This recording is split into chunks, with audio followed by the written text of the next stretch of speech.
Dear viewers, computer, internet, software সহ তথ্য প্রযুক্তি বিষয়ক বিভিন্ন প্রশ্নের উত্তর পর্বের আজকের ভিডিওতে গুরুত্বপূর্ণ দুটি প্রশ্নের উত্তর থাকছে।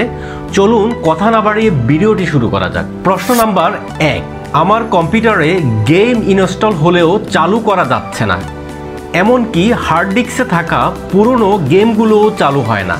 এই প্রশ্নটি করেছেন সিলেট থেকে আইরিন আক্তার ও বিশ্বনাথ। উত্তর, প্রতিটি গেম ইনস্টলের সময় কিছু নির্দেশনা অনুসরণ করতে হয়, যেমন ডাইরেক্টএক্স ইনস্টল বা DLL ফাইল কপি করে দেওয়া ইত্যাদি।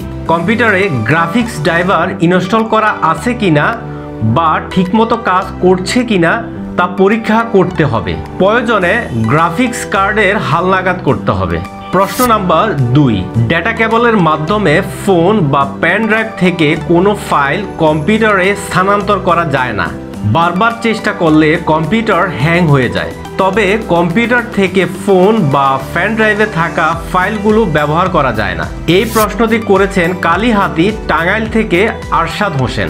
উত্তর, এ ধরনের সমস্যা সাধারণত ভাইরাস আক্রমণের কারণে হয়ে থাকে, আর তাই আপনাকে ভালো মানের অ্যান্টিভাইরাসের সাহায্যে কম্পিউটার, পেন ড্রাইভ ও মেমোরি কার্ডকে ভাইরাস মুক্ত করতে হবে।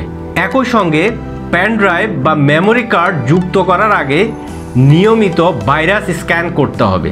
ডিয়ার ভিউয়ার্স, এই ছিল আজকের ভিডিওতে দুটি প্রশ্নের উত্তর।